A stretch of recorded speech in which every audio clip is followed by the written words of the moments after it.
اعوذ باللہ من الشیطان الرجیم، بسم اللہ الرحمن الرحیم۔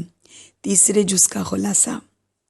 پچھلے پارے میں جہاد کا ذکر تھا جو قریش کی دشمنی کی وجہ سے مسلمانوں کے لیے ضروری تھا۔ اب جہاد کے سلسلے میں انفاق فی سبیل اللہ کا ذکر ہے۔ آیت 254 مسلمانوں کو اللہ کی راہ میں اور آخرت میں بچاؤ کے لیے خرچ کی ترغیب ہے۔ پھر آیت الکرسی آتی ہے کہ آیت الکرسی توحید کے بارے میں سب سے خوبصورت اور جامع آیت ہے اور اللہ کی احسن صفات کا بیان ہے۔ الحی القیوم یعنی ہمیشہ زندہ، قائم اور سب کو قائم رکھنے والا اللہ ہی ہو سکتا ہے جو کسی کا محتاج نہ ہو۔ لا تاخذہ سنۃ ولا نوم، سونا اور اونگنا مخلوق کی کمزوریاں ہیں اور اللہ ان سے پاک ہے۔ ہمارے جسموں اور تمام کائنات میں ایک سیکنڈ کے 1000ویں حصے میں بھی اتنے کام ہوتے ہیں کہ نعوذ باللہ اگر اللہ کو ایسی کمزوری ہوتی تو کوئی شے قائم نہ رہ سکتی۔ اللہ کا علم اور قدرت تمام کائنات پر حاوی ہے، اس کا علم مکمل اور لامحدود ہے، تو کون اس کے آگے سفارش کر سکتا ہے؟ کیونکہ کوئی کسی کے دلوں کا حال نہیں جانتا۔ شفاعت اللہ کے اذن سے ہی ہوگی اور صرف اس کے لیے جس کے لیے اللہ اجازت دے گا۔ یہ انبیاء اور نیک لوگوں کی عزت افزائی ہے، بخشا تو ہر شخص اللہ کی رحمت سے ہی جائے گا۔ اللہ العلی العظیم ہے اور اس کا اقتدار تمام کائنات پر ہے اور اس کو تھکن جیسی کوئی کمزوری لاحق نہیں ہوتی اور وہی سب کی حفاظت کرتا ہے۔ اللہ کے اس خوبصورت اور مکمل تعارف کے بعد اللہ نے فرمایا کہ دین میں کوئی زبردستی نہیں، کیونکہ اللہ نے ہدایت اور گمراہی واضح کر دی ہے۔ اگر ہم اس آیت کو سمجھ کر پڑھیں تو اللہ کی بہترین معرفت ملتی ہے، اس سے محبت میں اضافہ ہوتا ہے اور اس پر مکمل اعتماد ہوتا ہے۔ پھر آیت نمبر 257 سے آیت نمبر 260 تک اللہ ولی ہے، دوست ہے، سہارا ہے مومنوں کا اور ان کو ہر قسم کی جہالت کے اندھیروں سے ہدایت کی روشنی میں لاتا ہے۔ منکرین کو طاغوت روشنی سے اندھیروں میں ڈھکیلتے ہیں، جو نیک نیتی سے ہدایت کے طالب ہوتے ہیں جیسے ابراہیم علیہ السلام، تو اللہ ان کی رہنمائی فرماتا ہے اور ان کی جستجو کا جواب دے کر ان کا ایمان مضبوط کرتا ہے۔ اور نمرود کی طرح کے متکبرین جو ہدایت نہیں چاہتے وہ گمراہیوں میں بھٹکتے رہتے ہیں۔ اے اللہ ہم سب کو اپنا مضبوط حلقہ تھما دے اور ہمارا ولی اور دوست بن کر ہمیں ہدایت کی روشنی میں لے آ۔ پھر آیت نمبر 261 سے 274 یہ 2 رکوع اللہ کی راہ میں انفاق کے بارے میں قرآن میں سب سے دلنوا آیات ہیں۔ ایسے انفاق کا اجر 700 گنا تک ہے۔ اللہ کی راہ میں قبول ہونے والے خرچ کے لیے کچھ شرائط ہیں۔ لوگوں کو دیتے ہوئے ان کی تحقیر نہیں کرنی اور ان کے دلوں کو تکلیف نہیں دینی۔ اللہ کی راہ میں اپنی بہترین چیزیں نکالیں، وہ نہیں جو ہم خود ناپسند کریں، دکھاوے کے لیے نہ ہو، احسان جتا کر نیکی کو ضائع نہ کریں، دل نہ توڑیں اور بے عزتی نہ کریں۔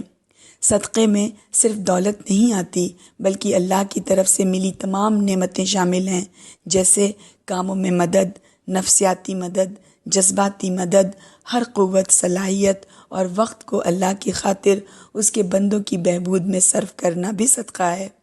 اللہ نے بہت خوبصورت مثالوں سے صرف اس کی خاطر خرچ کرنے والوں اور دنیاوی فائدوں کے لیے خرچ کرنے والوں کا فرق واضح کیا۔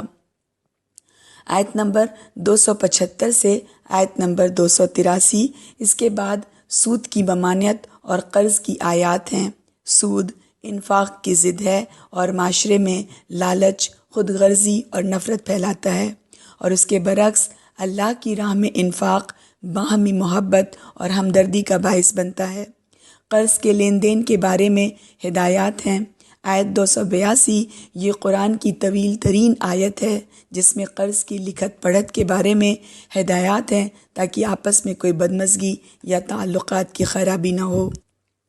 آیت 284 سے آیت 286 یہ اس عظیم سورہ کی آخری آیات ہیں جس میں پھر اللہ کے تمام کائنات پر ملکیت اور اس کے لامحدود علم پر توجہ مرکوز کی گئی۔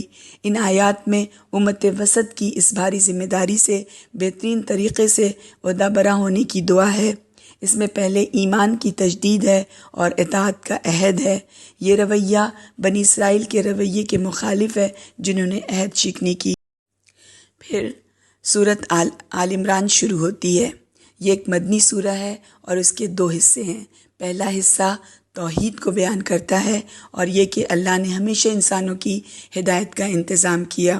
اس کے بعد مریم، عیسیٰ اور یحییٰ علیہم السلام کی تاریخ اور ان کی بعثت کا مقصد بتایا گیا، اور ساتھ نصارہ کی اصلی دین سے روگردانی کا اظہار ہے۔ دوسرے حصے میں مسلمانوں کو اہل کتاب کی سازشوں اور دشمنی سے خبردار کیا گیا ہے۔ مسلمانوں کو تاکید ہے کہ قرآن کو مضبوطی سے تھام کر اللہ کے احکام پر مبنی ایک مضبوط معاشرہ قائم کریں۔ اس سلسلے میں غزوہ احد پر بہت ہی گہرا تبصرہ ہے اور مسلمانوں کی کمزوریاں واضح کی گئیں تاکہ وہ اس کی اصلاح کر کے معاشرے کی صحیح بنیادوں پر تعمیر کر سکیں۔ پھر آیت 1 سے آیت 17 اللہ کی ہدایت کے بارے میں لوگوں کے رویے مختلف ہیں۔ فَأَمَّا الَّذِينَ فِي قُلُوبِهِمْ زَيْغٌ، جن لوگوں کے دلوں میں ٹیڑھ ہے وہ متشابہات کے پیچھے جا کر خود بھی گمراہ ہوتے ہیں اور معاشرے میں بھی فساد برپا کرتے ہیں۔ متشابہات کیا ہیں؟ وہ آیات جو ہمارے محسوسات یعنی ہمارے 5 سینسز اور عقل سے ماوراء ہیں، جیسے جنت، دوزخ، فرشتے وغیرہ۔ والراسخون فی العلم کی بات ہے، یعنی وہ لوگ جن کا علم اور ایمان پختہ اور محکم ہوتا ہے اور وہ بہت سمجھدار ہوتے ہیں، جنہیں اولو الالباب کہا گیا۔ ان کی دعا یہ ہوتی ہے کہ ربنا لا تزغ قلوبنا بعد اذ ہدیتنا وہب لنا من لدنک رحمہ انک انت الوہاب۔ اس کے بعد انسانوں کی گمراہی کی بڑی وجوہات کا تذکرہ ہے۔ دنیا اور اولاد کی محبت، اللہ نے آزمائش کے لیے ان تمام اشیاء کو بہت پرکشش بنایا ہے، مگر یہ سب عارضی لذتیں اور فوائد ہیں اور ہمیشہ کی زندگی میں کچھ بھی کام نہ آئیں گے۔ اس کے بعد مسلمانوں کو تسلی ہے کہ اس طرح کی دنیا پرست لوگ کامیاب نہ ہوں گے۔ دشمنوں کو خبردار کرنے کے لیے غزوہ بدر کا حوالہ دیا کہ جس اللہ نے ان سخت حالات میں مسلمانوں کی مدد کی تھی وہ ابھی بھی ان کا پشت بنا ہے، اور اسلام دشمنی کی ان تمام تگ و دو کو بیکار کر بتایا، اور غلبہ آخر میں مسلمانوں کو ہی حاصل ہوگا۔ اہل تقوی کی دعا ہے کہ الذین یقولون ربنا اننا آمنا فاغفر لنا ذنوبنا وقنا عذاب النار۔ اور پھر بتایا کہ ان اہل تقوی کی خصوصیات کیا ہیں، جو صابر ہیں، راست باز، فرمانبردار، راہ خدا میں خرچ کرنے والے اور اوقات سحر میں مغفرت چاہنے والے ہیں۔ اے اللہ ہم سب کو ان میں شامل کر، آمین۔ پھر آیت 18 سے آیت 22 میں کہ بتایا کہ سارے پیغمبر ایک ہی پیغام یعنی اسلام کے ساتھ آئے۔ یہ دین کسی کا نسلی، قبائلی یا گروہی دین نہیں ہے، بلکہ یہ مکمل ہمہ وقتی اللہ کی اطاعت کا دین ہے اور ان تمام انسانوں کا دین ہے جو اللہ کے آگے عاجزی سے سر تسلیم خم کر دیتے ہیں۔ اس کے بعد نبی اکرم صلی اللہ علیہ وسلم سے خطاب کہ اگر یہود و نصارہ اپنے خود ساختہ دینوں کے بارے میں تم سے جھگڑا کریں تو تم اعلان کر دینا کہ میں نے اور میرے ساتھیوں نے تو اسلام کا راستہ چن لیا ہے، اگر تم بھی اللہ کے آگے جھک گئے تو اچھا ہے، ورنہ میرا کام تو پیغام پہنچا دینا ہے، حساب لینا اللہ کا کام ہے۔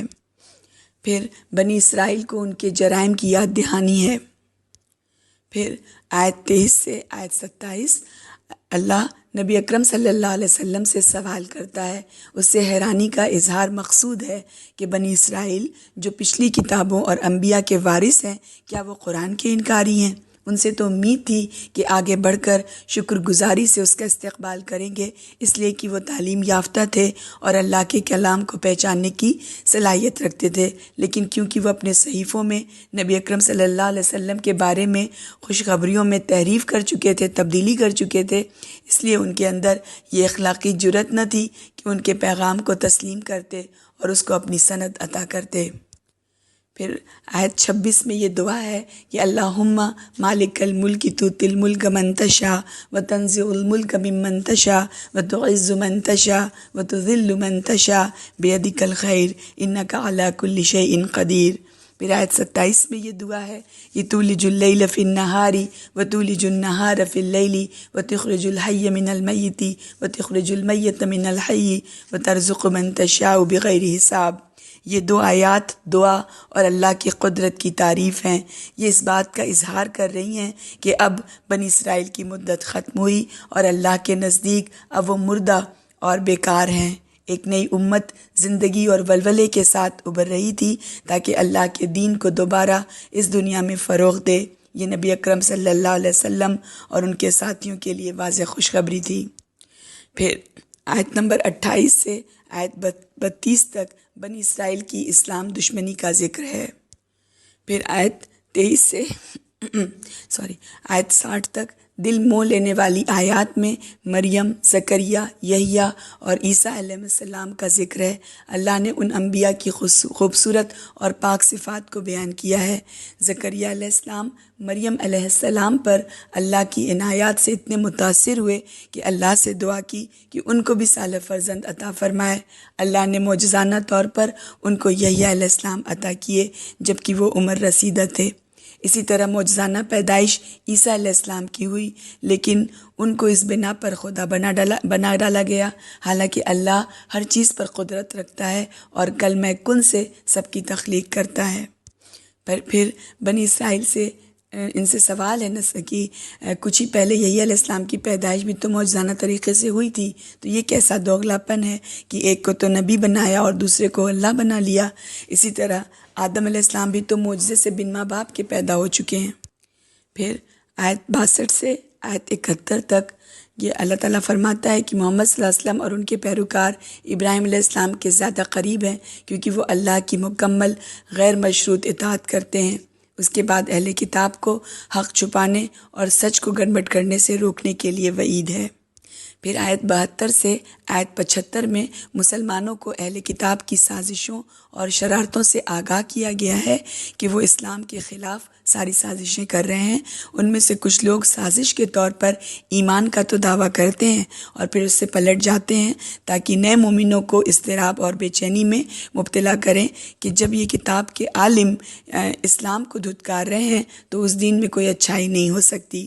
پھر یہود کے کردار کی اور تفصیل ہے کہ سوائے چند کے ان میں سب مسلمانوں کے ساتھ معاملات میں بے ایمان اور دھوکہ باز ہیں۔ ایسے لوگوں سے کیسے توقع کی جا سکتی ہے کہ وہ اسلام اور پیغمبر کے بارے میں اپنی صحیفوں کی پیشن گوئیوں کی صحیح گواہی دیں گے۔ پھر آیت 77 سے آیت 80 میں اہل کتاب کے جرائم کی فہرست ہے۔ پھر آیت 81 سے آیت 91 میں اللہ نے تمام انبیاء سے جو میثاق لیا، ایگریمنٹ لیا، اس کا ذکر ہے۔ تمام رسولوں اور ان کی قوموں نے اگلے آنے والے نبیوں پر ایمان لانے اور ان کی مدد اور نصرت کا عہد کیا، اور آخری رسول نبی اکرم صلی اللہ علیہ وسلم کے بارے میں یہ میثاق بنی اسرائیل سے خصوصی طور پر لیا گیا۔ لیکن جب نبی اکرم صلی اللہ علیہ وسلم کی بعثت ہوئی تو انہوں نے جانتے بوجھتے صرف حسد اور ضد کی وجہ سے آپ صلی اللہ علیہ وسلم کو جھٹلایا۔ اللہ کی محبت اور مغفرت حاصل کرنے کا واحد ذریعہ نبی اکرم صلی اللہ علیہ وسلم کی سنت پر عمل ہے اور اس کی اطاعت سے انکار کفر ہے۔